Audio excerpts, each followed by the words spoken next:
Hi, my name is Israel Solomon, and welcome to episode number 2 of Paint with Me. Today, we're going to be working on the same painting that I was working on in episode 1. It's an imaginary still life. It's a fairly large piece. It's size 3 foot by 4 foot, and I'm using oil paints. My focus today is to put more depth into the work, put more depth into the painting. And by doing that, it really brings it to life more. It gives it more dimensionality when you're looking at the work. So today I'm going to be using mainly ultramarine blue, and I'm going to be layering ultramarine blue on top of some of the deeper, darker areas on the painting to make them even deeper and darker. I mix my blacks. So I think that it's extremely important to learn how to mix color as a visual artist and a painter. Mixing color provides more control in your work, and it makes your work more yours, because naturally it's going to be more like you because you're going to develop a color palette when you're mixing colors. So I'm using ultramarine blue on top of the deeper colors in this painting, the burnt umbers, the other ultramarine blues, and I'm going to make the painting richer. Um, One of the ways that I like to mix black is by layering burnt umber and ultramarine blue on top of each other. And that's just what I'm going to be doing today. So just follow along with me, watch what I do, and I hope you get something out of it.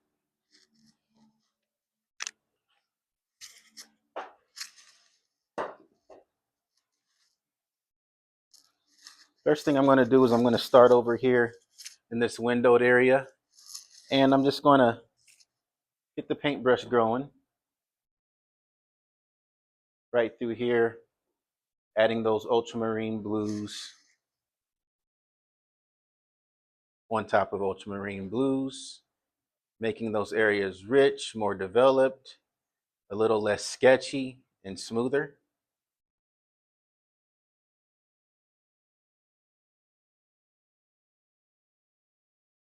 Now the brush that I'm using is a wet brush. I spoke about that in the first episode, where I'm applying paint onto the brush.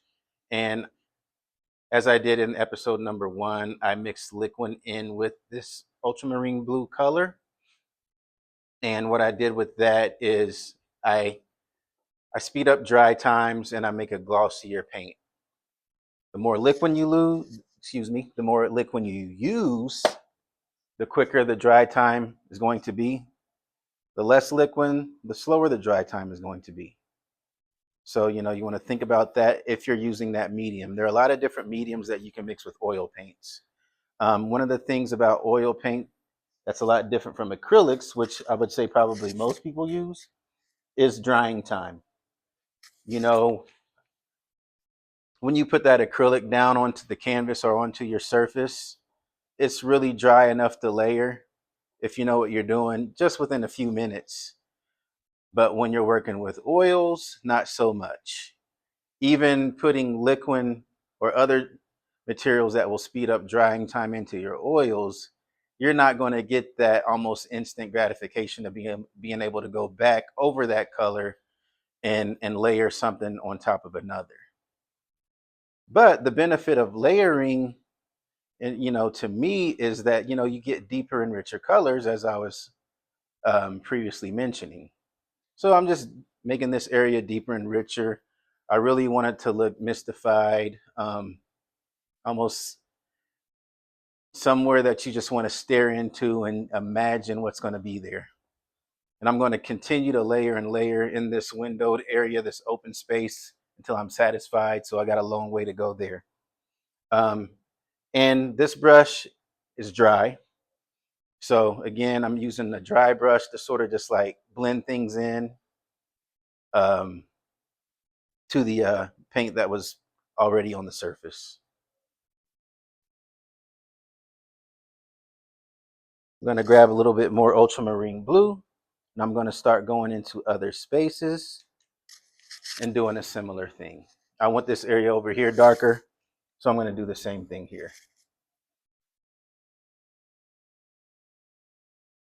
Yes, my easel is moving. My floor at the studio is a little bit rocky and all over the place. So there's like divots and dents in the floor.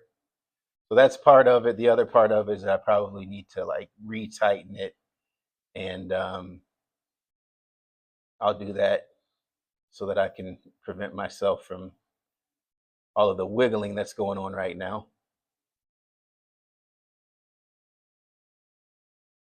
So I got that blue there. I'm gonna put some more in here.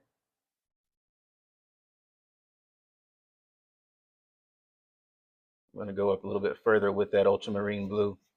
And as you can see, layering it on top of those deep reds, that color is getting deeper and richer back there, insinuating that this area is further away from the light source.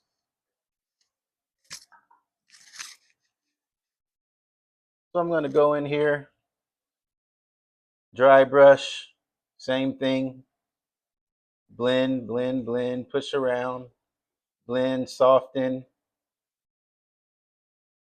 create depth.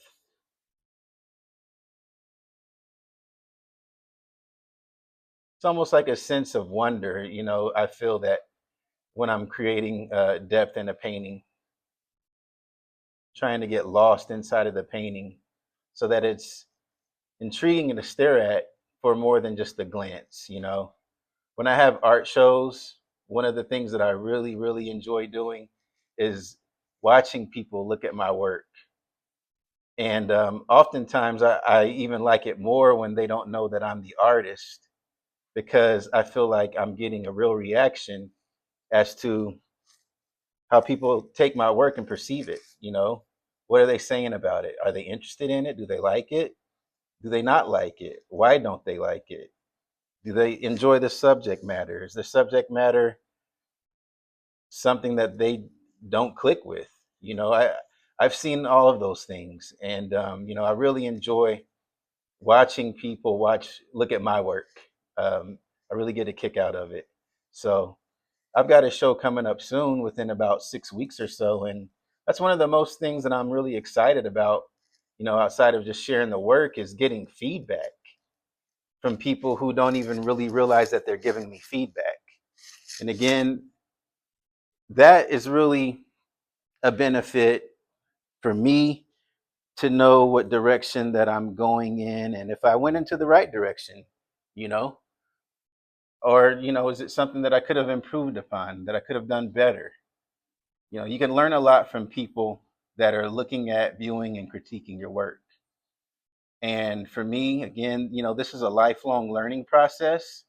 So, in order to improve and to evolve, I have to be open to learning. And I would suggest any aspiring artists out there to be open to the same thing. Be open to learning, be open to listening and growing, because you do not have it all figured out. A lot of times artists receive a lot of praise, you know, and praise is good. Praise is wonderful. Believe me, I love hearing positive things about my work.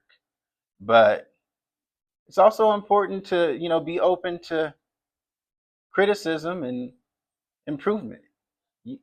Nobody has it all figured out, and the universe has this really interesting way of slapping you down when you think you've got it all figured out, and showing you, hey, there's somebody out there that does what you do better. So, be open to learning, to improving, and to growing. You know, that's what this is about. It's a learning process. For me, it's also, a stress reliever. When things are going rough for me, I can always depend on coming into the studio and getting some work done, and expressing myself, whether that be, you know, directly as to how I'm feeling. I've painted portraits about me before, feeling anxiety and depression, but then sometimes I've created things as an escape. Where, okay, maybe I'm feeling anxiety in my body or in my mind, but I want to escape from that. So I'm going to paint something that reminds me of a time that was a little less stressful. and maybe a time that I miss. So, art is really good for expressing yourself in creative ways and releasing some of that anxiety that you might experience just being a human. We all go through tough times and rough times. And this is just one of those ways for me to, get through those times. Not only is it a profession for me, but, it's more than that. It's a learning process. It really is. So as you can see, I'm just going into that blue area and making it even deeper. And I'm going to continue to do it until satisfaction. I'm looking into the sky, the open sky, the still sky where there's nothing there, and I'm thinking what would be in the sky. I know recently I went to see this movie called Disclosure. I don't know if any of you have saw that movie, but I like thinking about aliens and are they real and are we being visited? Are we alone out here? That's one of those things that's always intrigued me ever since ET. Being a kid and watching ET and that being one of my favorite movies as a youngster. So yeah, I went to see Disclosure Day, and as I'm making this painting, I'm thinking about what's out there, and hopefully people who see this painting and some of the other things that I'm working on right now will peer out into that open sky and ask themselves, what is out there? What would be there? I don't know. Why are there no stars if it's dark? How far away are the stars? All those things. So I really enjoy creating and learning and thinking about things that maybe isn't on everybody's day-to-day agenda to think about. That's a perk of making making things and being creative.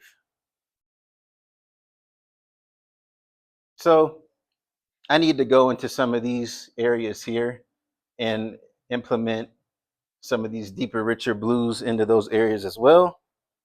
I'm going to start doing that.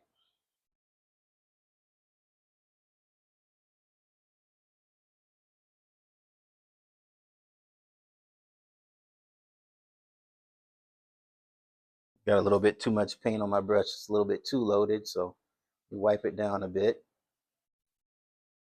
I'm going to come through here. Still too much. And let's go.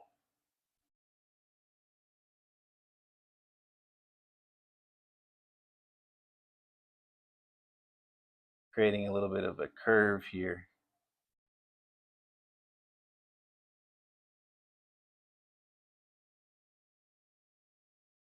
So previously, my paintings, and they still are, have been extremely geometric and had not had much curvature or organic lines in them.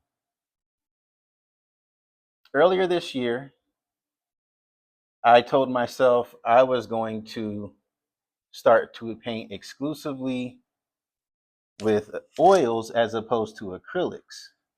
So, one of the things that painting with oils has allowed me to do is to put more organic line and curved line into my work to give it more depth and balance, but to still have that sense of geometric shapes and basic shapes within the work. And I'm really enjoying that part of this learning process. So now I'm going to push this down a little bit, pull it down, make it a little bit more subtle. Trying to take my time and do it the right way so I don't have to, correct myself or go over an area. And the way I'm going to do that is I'm going to grab another dry brush, but and do sort of the same thing. All right, here we go. So this is a smaller dry brush, and I'm just going to take this area here and sort of push it down, smooth it out.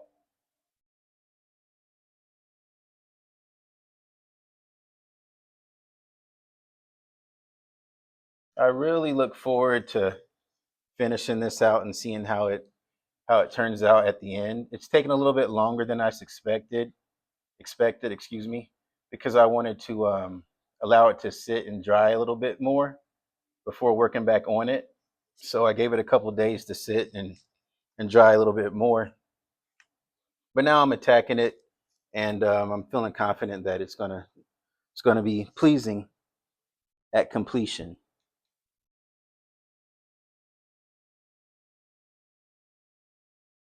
One thing about painting that I always say in creating art, don't be afraid to create something. Don't be afraid to make a mistake, because if you make a mistake, you can always do it again. You know, if I make this painting and I'm not pleased with it at the end, I can always make another one. I can always paint right over it and make it again. It's my painting. It's my composition. So don't be afraid to allow yourself to try to create something. If it doesn't work out, that's okay. You're going to learn something from the process that's going to make you better. You're going to learn, okay, oh, I could have attacked it this way. I could have attacked it that way. Or you're going to learn, you know what, that didn't work out. I'm going to move on and try something else. So there's always going to be a learning, even when you fail. It's not really a failure. It's more so of a process of learning if you allow it to be. And ideas are ideas. They're great, but they're not always going to be successful. And I tell you one thing about this art thing. Another thing I'd like to say is a lot of times the things that you're really into, people are like, oh, that's cool. I like it. That's all right. But then you'll make that thing and you'll be like, I don't like it. It's not for me. And then somebody's going to see it and they're going to be like, oh my gosh, that's amazing. So, don't get in the way of yourself. Allow your creations to come to life. And if it doesn't work out the way that you wanted it to, that's fine. You can always attack it again. So I'm going to do one more little area here before we close things out this today, adding a little bit more of that ultramarine blue on top of these darker colors. And once these colors merge together by drying, you're going to see that blend come to life, and it's going to look richer and more full. So it's really cool to see a painting go from step number 1 to step number 128, completion. And another thing that I like to think about while I'm working is not to overwork an image. And I might have mentioned this in the first episode, I'm not sure. I'll probably say it more than once. But for me, I feel like underworking an image is better than overworking an image, because if I underwork an image, I can always add on. If I overwork an image, it's a little bit tougher to subtract from this additive process of painting. Painting is an additive process. So, because it's additive, you can subtract, you can paint over. However, if you have a composition that is just overly cluttered, you're probably better off just starting over and simplifying the composition. So, as I said, In my approach for work, I believe that it is better to underwork an image than to overwork the image. All right. So as you can see, been working on this image. I went into it with the ultramarine blues and I've enriched the image. I've made it deeper and I've given it more depth. And I will continue to juggle back and forth between the highlights, the base tones, and the shadows until I'm at completion. So the next step is going to be going back in and working on some of the highlighted areas, hitting some of these reds, some of these oranges and yellows, and bringing those into more life by lightening them up. So for me, I work kind of back and forth, up and down, middle, highlights, lowlights, keep on going until I feel satisfied. All right. So thank you for tuning in. I hope you really enjoyed this and I hope you got something out of it. And I will see you for the next episode.